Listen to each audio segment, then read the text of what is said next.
आज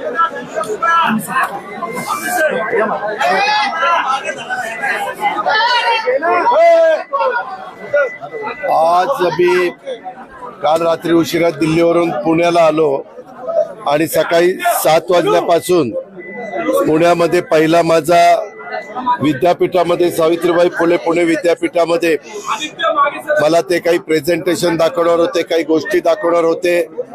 आपल्याला सगळ्यांना माहिती आहे देश पातळीवर सावित्रीबाई फुले पुणे विद्यापीठाचा एक नावलौकिक आहे.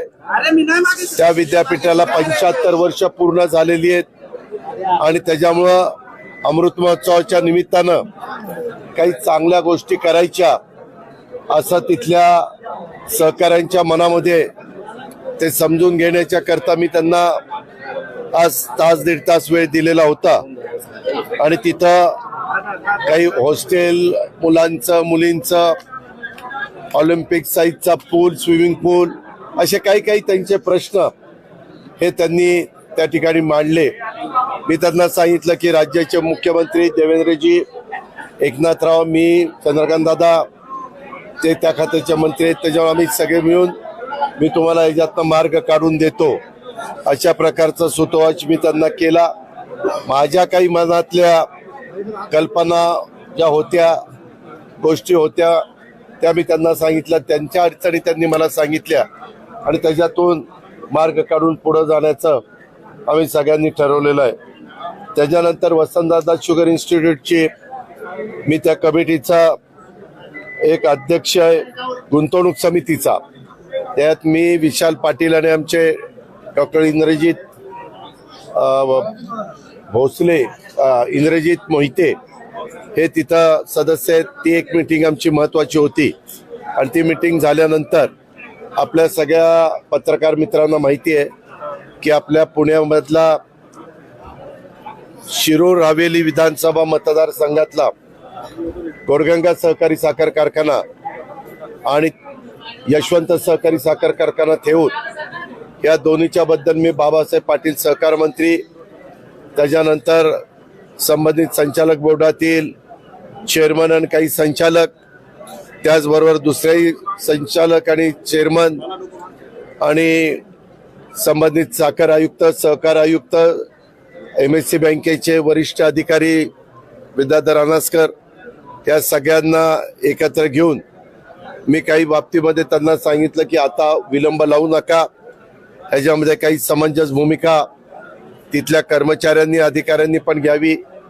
तिथल्या बाकीच्या पण सहकाऱ्यांनी घ्यावी आणि राज्य सरकारच्याकडनं आम्ही काय मदत करू पाहतोय NCDC मधनं कसं काय करू पाहतोय या सगळ्याची चर्चा केली.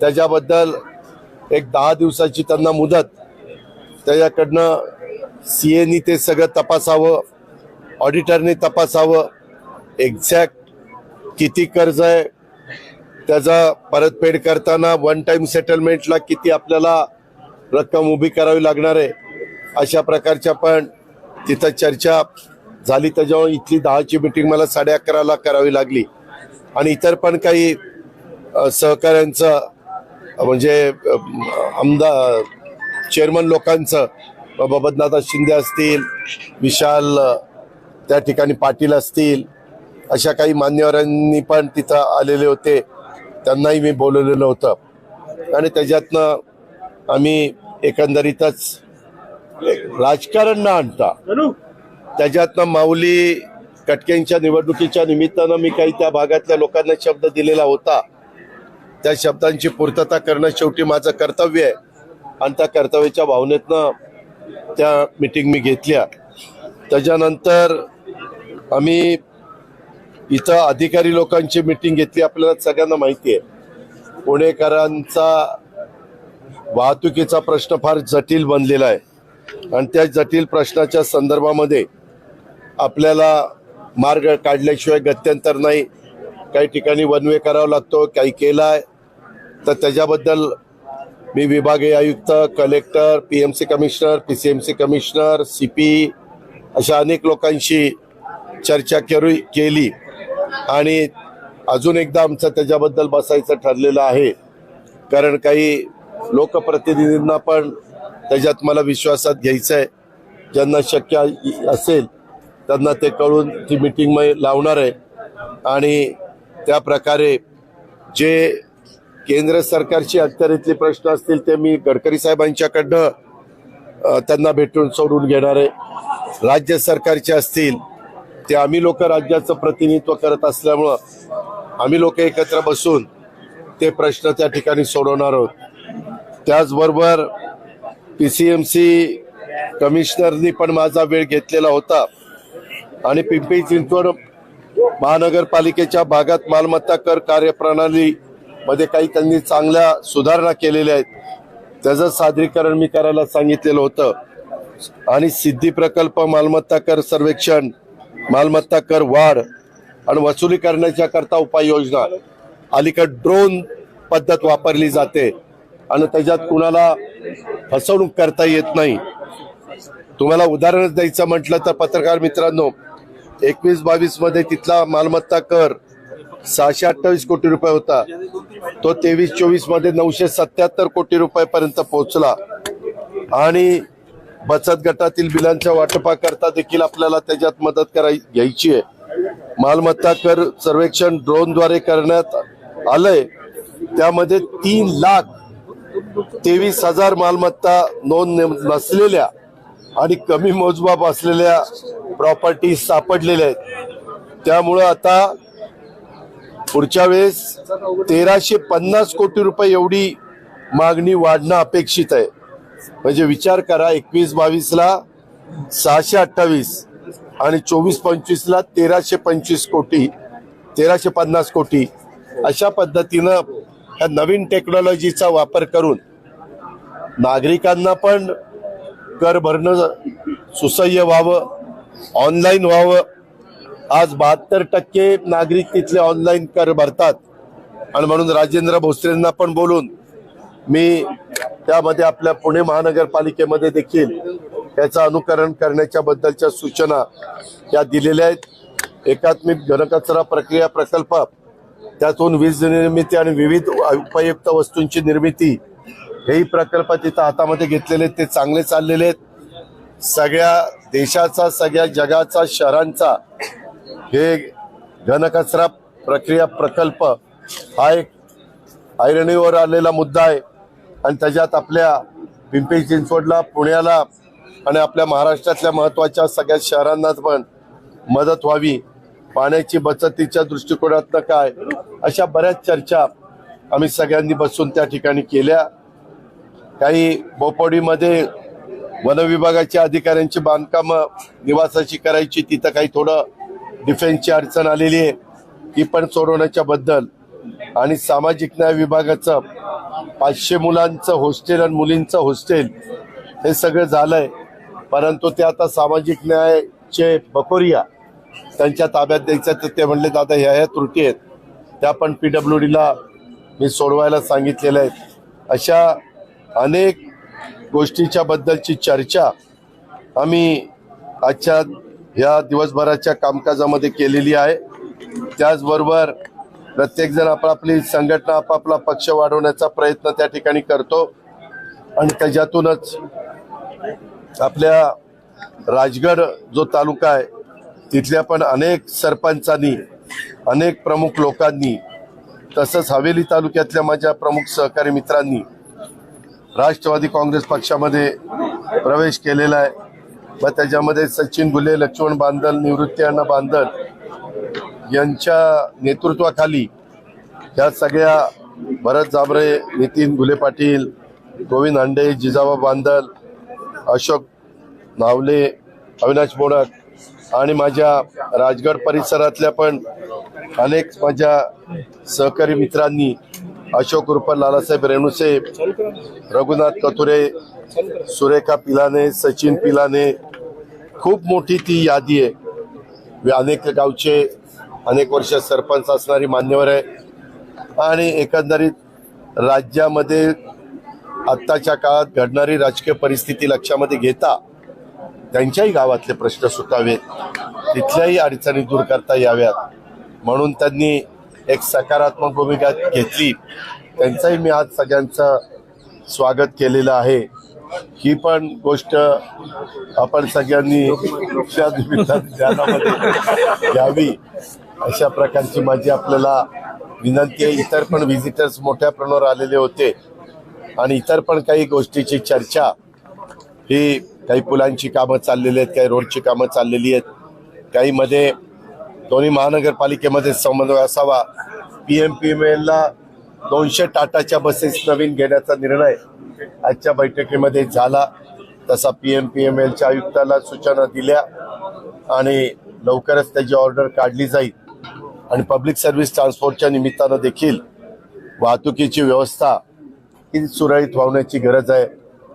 रिंग रोडच्या बद्दल पण काही थोड्या प्रश्न निर्माण झालेले होते, ते पण सोडवण्याचं काम आम्ही सगळ्यांनी बसून केलंय. तशा पद्धतीच्या सूचना मी संबंधित अधिकाऱ्यांना दिल्या. काही बाबतीमध्ये काही प्रश्न राज्याच्या मंत्रालयाशी संबंध होते. उदाहरणार्थ बावनकुळे साहेबांच्या रेव्हेन्यू विभागाशी संबंधित होते. काही प्रश्न आमच्या रेव्हेन्यू विभागाशी संबंधित अधिकाऱ्यांच्याकडे होते. अशा त्या अधिकाऱ्यांना सूचना देऊन सचिव लोकांना ते प्रश्न मार्गी लावण्याचं पण काम केलेलं आहे. तुम्हाला नेहमीच माहिती आहे, अनेक वर्ष पुणेकरांनी मला प्रतिनिधित्व करण्याची संधी दिलेली आहे. मला रिझल्ट्स ओरिएंटल काम करायचं आहे आणि ते करत असताना पुणेकरांचं एकंदरीत वाहतुकीचं जे असुविधा आहेत त्या आम्हाला दूर करायच्या आहेत. काही ब्रिजेस हे पाडलेले आहेत, तिथं नवीन ब्रिजेस रुंद करायचे आहेत. या सगळ्या गोष्टीची मेट्रोची कामं, अशा खूप गोष्टीची चर्चा आम्ही त्या ठिकाणी केली. तुमची पुणे शहरामध्ये ज्या पद्धतीने गुन्हेगारी वाढती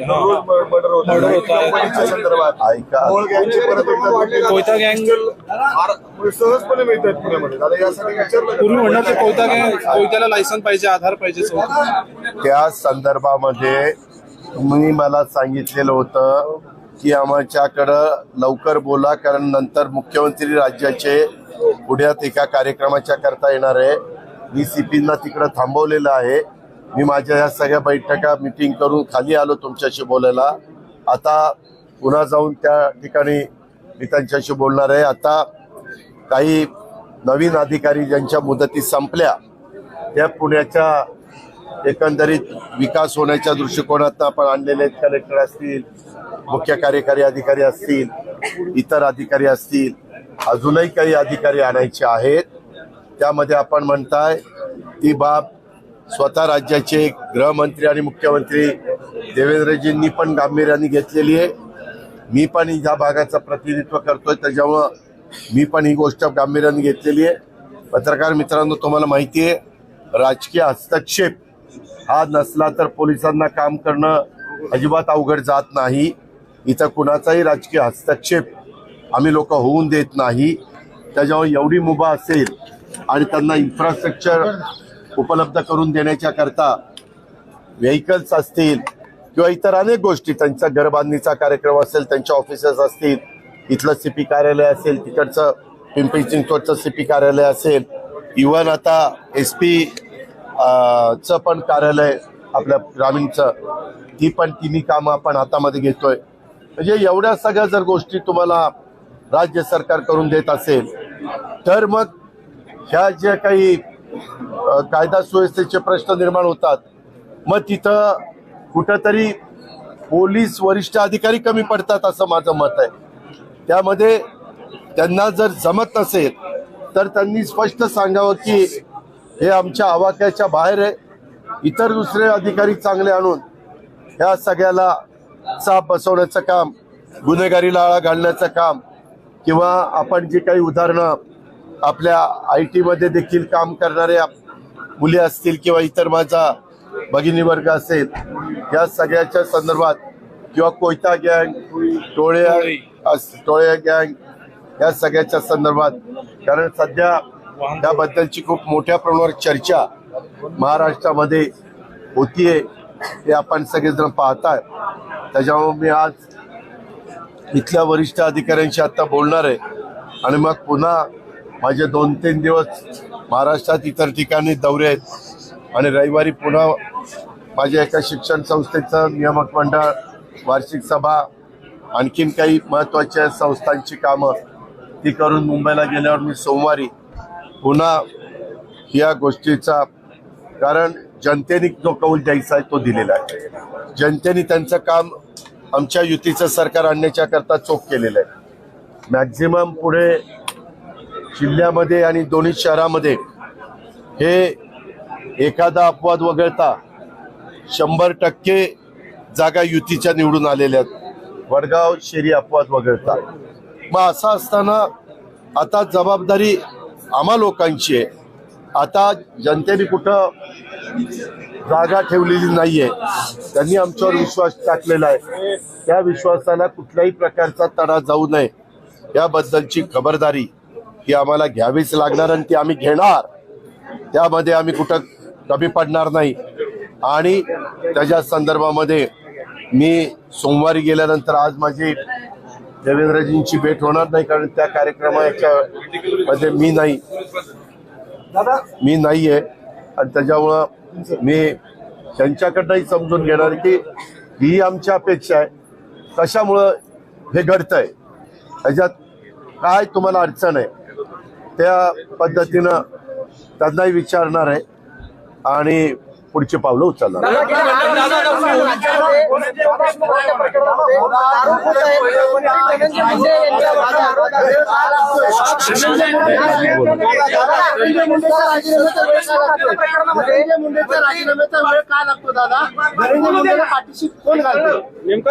कुठल्याही चौकशीमध्ये उद्याच्याला तुमच्यावर आरोप झाला की तुम्ही अमुक अमुक केसमध्ये दोषी आहे, तर आज SITची चौकशी चालू आहे, आज CIDची चौकशी चालू आहे, आज न्यायालयाच्या तिथं चौकशी चालू आहे.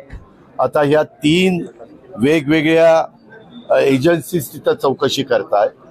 त्याच्यातून स्वतः राज्याच्या मुख्यमंत्र्यांनी सांगितलेलं आहे की ही चौकशी करत असताना जो कोणी दोषी असेल, जो कोणी त्याच्याशी संबंधित असेल, ते तिथं सिद्ध झालं, लक्षात आलं, तर त्यांच्यावर ताबडतोब कारवाई केली जाईल. एक मिनिट माझ्या त्या संदर्भामध्ये मी देखील देवेंद्रजींना भेटून सांगितलेलं आहे की या संदर्भामध्ये पक्ष वगैरे न बघता जर कोणी वरिष्ठ लेवलला काम करणाऱ्या व्यक्ती त्याच्यामध्ये दोषी असतील तर कुणाची गय करण्याचं कारण नाही. मुख्यमंत्री म्हणले मी त्याही मताचा आहे. त्यामुळं चौकशी चाललेली आहे. काही जण आरोपी मिळायला थोडासा विलंब लागला. प्रत्येकाची चौकशी करून फोनचे कुणाकुणाला फोन झाले, किती काळ करता झाले, काय फोनवर संभाषण झालं, ते आता सगळं समजतं. या सगळ्याचा अतिशय बारकाईनं, कारण अशा प्रकारच्या घटना या महाराष्ट्रामध्ये आम्ही लोक अजिबात खपवून त्या ठिकाणी घेणार नाही. ही निगूढपणे झालेली हत्या आहे. त्याच पद्धतीनं तितक्याच गांभीर्याने यामध्ये सरकारने लक्ष दिलेलं आहे. अर्थात समोरच्या विरोधी पक्षातल्या नेत्यांना किंवा सत्ताधारी पक्षाच्या पण काही लोकप्रतिनिधींना काय बोलायचं आहे हे त्यांनी अधिकार संविधानाने दिलेला आहे. पण असं करत असताना कुणावरही अन्याय होऊ नये ही पण खबरदारी ही घ्यावी लागते. मी आज आपण प्रश्न विचारल्यावरून पुन्हा एकदा आपल्या मार्फत महाराष्ट्रातल्या जनतेला सांगतो, कुणालाही माझी आजपर्यंत कामाची पद्धत अनेकांना माहिती आहे. यामध्ये आम्ही आणि मुख्यमंत्री जो दोषी असतील त्यांना अजिबात पाठीशी घालणार नाही. त्यांना कडकमधली कडक सजा केली जाईल आणि एक वेगळ्या प्रकारचा मेसेज महाराष्ट्रामध्ये दिला जाईल. मुख्यमंत्र्यांनी 100 दिवसांचं प्रगती पुस्तक केलेलं आहे.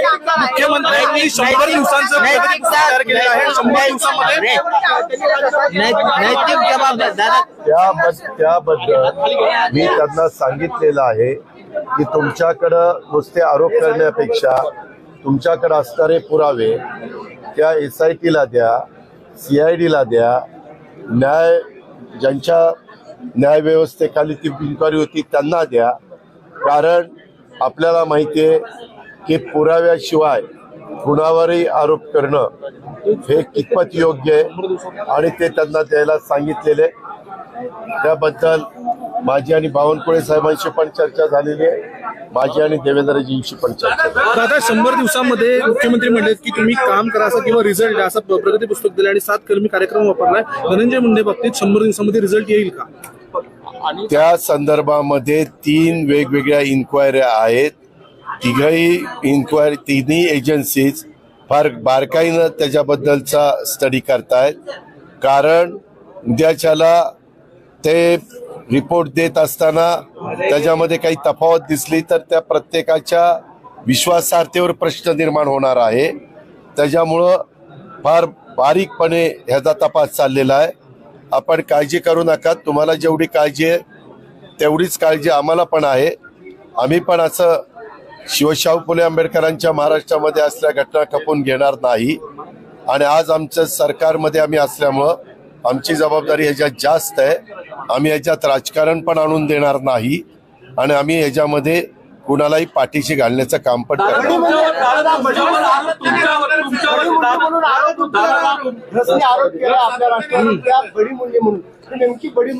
कोण आहे? त्यांना विचारा. हे असले फालतू गोष्टी कोणी बोलत असेल तर मी स्पष्ट नावं घेऊन बोलणार आहे. त्याच्यामुळे त्याला विचारा कोण आहे ते. तुम्ही राजीनामा दिला होता. कुठला? ईडीची नोटीस आली. राजीनामा दिला होता चौकशी होण्याच्या आधी. एक आणि तुम्ही म्हटलं की पुण्यात पोलिसांना फ्री हँड आहे, तुमचा हस्तक्षेप नाही राजकारणाचा. बीडमध्ये तो हस्तक्षेप होतो, त्यामुळे मुंडेंचा राजीनामा घ्यावा. म्हणून त्याच्यामध्ये 3 एजन्सीज इन्क्वायरी करतायत, CID करताय, SIT करताय. आज सगळ्यात देशांनी आणि राज्यांनी ह्याची गंभीरतेनं नोंद घेतलेली आहे. ह्याच्यात तुम्ही अजिबात काळजी करू नका. अजिबात कुणाला तिथं मोकळं सोडलं जाणार नाही. फक्त त्यांचे पुरावे, त्यांचे तिथं फोनवर झालेलं संभाषण किंवा जे आरोपी सापडलेले आहेत त्यांना कुणी सांगितलं हे दुष्कृत्य करण्याच्या करता, ह्याचा पुरावा तर पाहिजे ना. दादा याच्यापूर्वी सुद्धा वाल्मिक कराडला जे आहे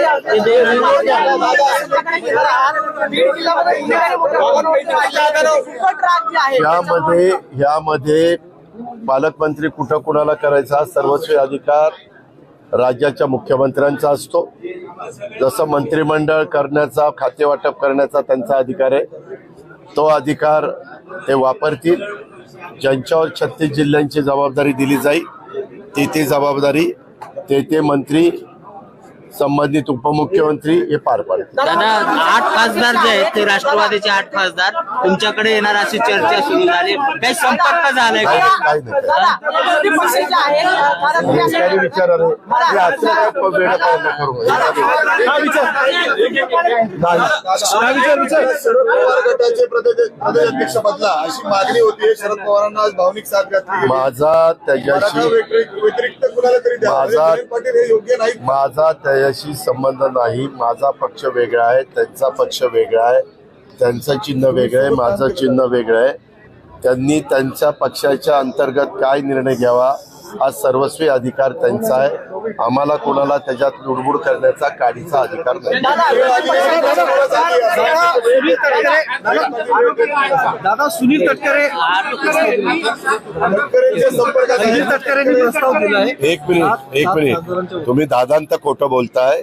यामध्ये स्वतः तिथल्या 3 ते 4 खासदारांचं, मी, निलेश लंके, मला वाटतं अमर काळे आणि अजून एक कोणतरी, त्यांनी स्वतः बाईट दिलेला आहे मीडियाला की आमच्याशी सुनील तटकरे किंवा कुणी संपर्क साधलेला नाही. म्हटलं की तुम्ही ना ज्यांची विश्वासार्हता आहे ना अशांची नावं घेत चला. आणि त्यामुळं पुराव्यासहित जर तुम्ही म्हणताय की अजित पवारनी केलं आणि तिथं ती लोक सांगतायत की तसं काही झालेलं नाही, तर मोकळ्यात कशा करता आरोप करायचा. त्या जे स्वतः खासदार सांगतायत ना, आज 20-22 लाख लोकांचं ते प्रतिनिधित्व करतात. दादा पक्षाला तुमच्याकडून अपेक्षा आहेत, विशेषतः बीड जिल्ह्याचा उल्लेख जो आहे बिहारचा केला जातो, बीडचा हमाल झालाय. दादा बीड जिल्ह्यातील गुन्हेगारी कशी रोखली जाईल? मी माझ्या अमित शहा साहेबांच्याकडं काही महत्वाच्या प्रश्नांच्या करता त्यांच्याकडे सहकार विभाग आहे, त्यांच्याकडे पोलीस खातं देखील आहे आणि त्यामुळं काही गोष्टी उदाहरणार्थ साखरेची MSP वाढवणं, ज्यूस्ट इथेनॉलमध्ये इथेनॉलचा दर वाढवणं, BAVK इथेनॉलमध्ये त्याचा दर वाढवणं, एक्सपोर्ट साखर करण्याच्या करता परवानगी काही लाख मेट्रिक टन साखर एक्सपोर्ट करायला परवानगी देणं, अशा काही महत्त्वाच्या गोष्टी राज्यातल्या जनतेच्या दृष्टीनं, ऊस उत्पादकांच्या दृष्टीनं, शेतकऱ्यांच्या दृष्टीनं काही पिकांच्या बाबतीमध्ये होत्या, म्हणून मी भेटायला गेलेलो होतो आणि त्या संदर्भामध्ये मी त्यांच्याशी चर्चा दादा पुण्याकडे येऊया. पुण्यामध्ये रोज कोयता गँग तोडफोड अरे ते सांगितलं ना. नाही, पण एक 100 दिवसाचे रिझल्ट येतील त्याच्या संदर्भात तेच जाऊन सांगतोय ना, त्यांना काही मुदत देतो ना की या इतक्या दिवसामध्ये हे बंद नाही झालं तर आम्हाला कठोर निर्णय घेऊन नवीन व्यक्तीला इथं आणावं लागेल असं सांगतो ना. आम्ही आम्हाला काही कुणाचा मुलायचा ठेवायचं कारण नाही. दादा वाल्मिकांना 2022 तारखेची नोटीस आली. दादा आरोप केले जातात विनाकारण, तुम्ही असं म्हणताय कशाच्या बाबतीत? मुख्यमंत्र्यांनी सगळ्या दशांना आवरावं असं तुम्ही अहो सांगताय. त्याबद्दल मला जे काही मुख्यमंत्री महोदयांना आणि बावनकुळे साहेबांना रिंगरोडच्या संदर्भामध्ये थोडासा एरिया राहिलेला आहे, त्याच्यामधलं काही इमारत तिथं जाती. आता ते शिष्टमंडळ मला भेटलं, तो प्रश्न कसा निकाली काढायचा ते आम्ही ठरवतोय. त्याच्यातून मार्ग दादा कसली लाट? 8 का 10 लाडक्या बहिणीला काम झालं का नुसतीच तिकडे खाली काढणार आहे? भाग केलेले रिंग रोडचे 170 आणि त्या पद्धतीनं ती कामं सुरू आहेत. दादा सातत्याने आवाहन केलं जातं की शरद पवारांनी अजित पवारांनी एकत्र यावं. काही दिवसांपूर्वी सुनंदा पवार म्हटल्या होत्या की दोन्ही पवारांनी एकत्र यावं. तसं काही सात एकत्र येणं, हिंदी में बताइए, मराठीतच बोला. हिंदी में बताइए. त्याला काही उत्तर देण्याचं कारण नाही, ते आमचं आम्ही ठरवू. चान्सेस आहे अतिक्रमणच्या ड्रोनवरचं पाणी होते त्याचं तुम्हाला काय तुमचा काय विरोध आहे का? अशा बातम्या आल्यात पेपरमध्ये पाटबंधारे खात्याचं जे अतिक्रमण विखे पाटलांनी ऑर्डर काढली. अरे वेडे का काय तुम्ही? मी रिसोर्सेस वाढवण्याकरता रोज बसतोय. मी आता ड्रोननी इथली पण पाहणी करा सांगतोय, उद्याच्याला पीक पाहणी पण ड्रोननी करा म्हणून सांगतोय. खरोखरीच माझ्या ज्या कष्टकऱ्याचं शेतकऱ्याचं नुकसान होईल ते अॅक्युरेट त्याच्यामध्ये येईल. आम्ही त्याच्यात पारदर्शकता आणतो. तुला आज सकाळपासून कोणी भेटलं नाही?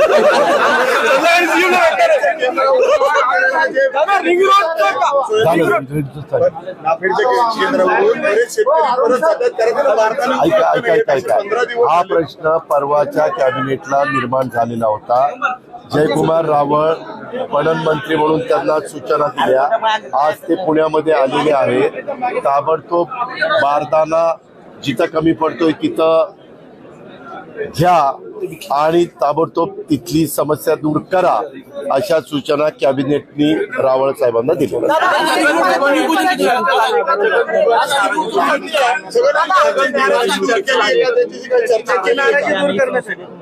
आमचा तो पक्षांतर्गतला प्रश्न आहे. आम्ही त्याच्यातनं मार्ग काढायचा मनापासूनचा प्रयत्न करतो.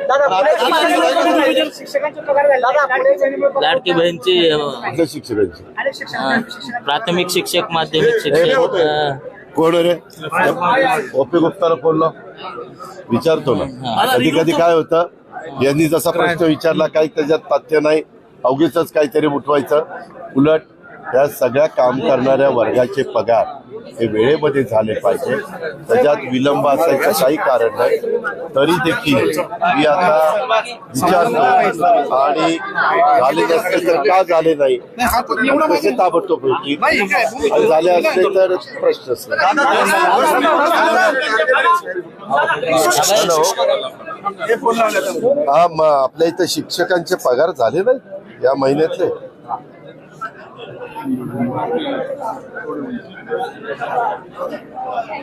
ठीक आहे आलं लक्षात ठीक आहे. ACS फायनान्सनी सांगितलं आपण पगाराचे पैसे सगळ्या डिपार्टमेंटला उपलब्ध करून दिलेले आहेत. ज्या त्या डिपार्टमेंटमध्ये पगार देत असताना काही त्यांच्याकडं काही त्रुटी किंवा काही त्यांचा अंतर्गत काही प्रश्न असेल तो त्याच्यात झाला असेल. आता तिथं बाजू क्लिअर झाली की विभागाने सगळ्यांचे पैसे दिले. आता CPशी बोलताना एज्युकेशन सचिवांशी पण बोलतो. असं अजिबात राहता कामा नये आणि राहणार नाही खबर झाली. सुप्रीम कोर्टाला आता जाऊन भेटतो आणि त्यांना विचारतो साहेब कधी आता तुम्ही निवडणूक कसं आहे. आपली कोर्टात केस आहे. आपल्या OBC समाजातल्या पुरुषांना आणि महिलांना तिथं प्रतिनिधित्व मिळत नाही.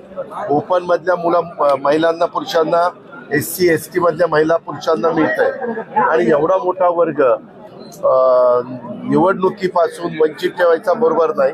त्याकरता मुख्यमंत्र्यांनी आम्ही सगळ्यांनी ठरवलेलं आहे आपली बाजू न्यायालयामध्ये अतिशय आग्रहपूर्वक मांडून त्या निवडणुका कशा आता तातडीनं लागतील. कारण उद्याच्या फेब्रुवारीमध्ये 3 वर्ष होती 22 फेब्रुवारी ते 25 फेब्रुवारी. त्याच्यामुळे आमची पण इच्छा आहे त्या लवकर व्हाव्यात. नवीन कार्यकर्त्यांना ज्यांचे चांगला अनुभव आहेत त्यांना संधी मिळेल. स्वबळावर लढायची. राज्यामध्ये फक्त मुख्यमंत्री हे एकटेच ऍक्शन मोडवरती आहेत असं बारामतीचे खासदार गेल्या आठवड्यात म्हणाले. आजपासून ऍक्शन मोडवर आला का? ते राज्याचे प्रमुख आहेत ते ऍक्शन मोडवर राहणारच आहे. त्याच्यात ते चांगली गोष्ट आहे ना. बाकी मंत्रिमंडळ कार्यरत तुम्ही बघा की कोण काय आहे, कोण काम करतं, कोण निर्णय घेतं, कोण प्रशासनावर पकड करतं, प्रशासनाला सांगितल्यावर नंतर कुणाचं ऐकलं जातं. काहींना आता काही मुद्दे नाहीत काहीतरी मला त्याबद्दल नो कमेंट. त्याच्यामध्ये आता CM साहेब मी आणि एकनाथराव ठरवू आणि तारीख ठरवून ते भूमिपूजन घेऊ. आपण काळजी करू नका. Wine shop, beer bar, permit room आणि देशी दारूची दुकानं यांची संख्या वाढवण्यासाठी किंवा लायसन्स देण्यासाठी काही प्रस्ताव तुमचा आहे किंवा तसं काही धोरण येणार आहे का? या संदर्भामध्ये मी एक कमिटी केलेली आहे. वल्सा नायर त्या कमिटीचे अध्यक्ष आहेत. OP गुप्ता, त्याच्यानंतर मिलिंद म्हैसकर, त्याच्यानंतर सूर्यवंशी आणि आशिष शर्मा म्हणजे GST commissioner, excise commissioner, excise secretary, finance secretary आणि पूर्वी माझ्याबरोबर वल्सा नायर यांनी एक्साईजमध्ये काम केलेलं होतं म्हणून ह्यांची कमिटी केलेली आहे. त्यांना मला वाटतं 1.5 महिन्यात का महिन्यात अहवाल द्यायला सांगितलेला आहे. आम्हाला काही कुठं चुकीच्या गोष्टी करायच्या नाहीत, चुकीचे निर्णय घ्यायचे नाहीत, परंतु त्याच्यामध्ये पारदर्शकता आणायची. आज किती तारीख आहे? 9 जानेवारी 2025 ऑर्डर. हे असं माझं काम असतं. कुठे गेला रिझल्ट ओरिएंटेड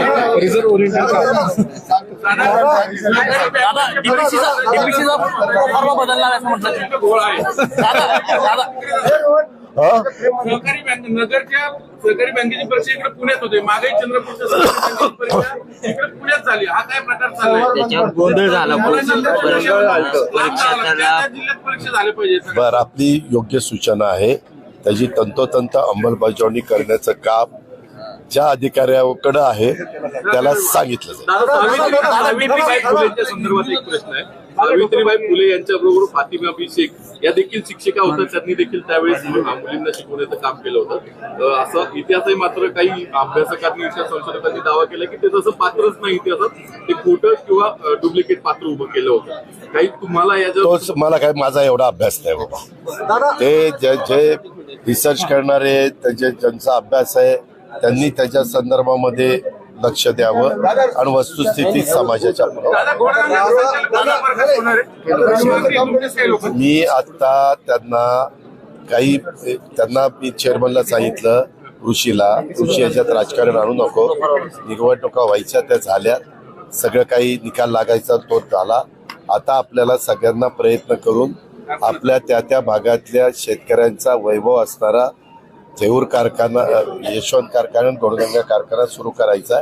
त्याच्यामुळे सगळ्यांनी समंजस भूमिका घ्या. मी पण राजकारण न आणता त्याच्यामध्ये एक शेतकऱ्यांचा प्रतिनिधी म्हणून शेतकऱ्यांचं हित सांभाळण्याचा, कामगारांचं हित सांभाळण्याचाच प्रयत्न करा.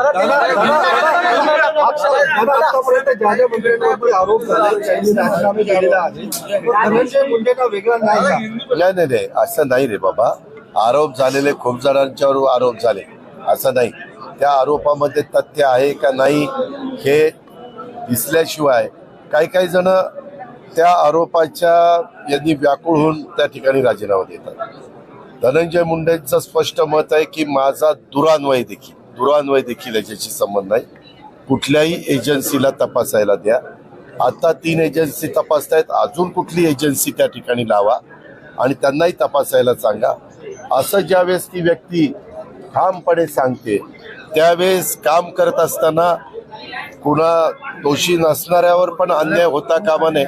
आणि मी पुन्हा सांगतो, जर कोणी दोषी असेल, त्याच्यात अजित पवार दोषी असेल तरी त्याच्यावर कारवाई होईल. दादा ओबीसी मराठा मोर्चे नेते दादा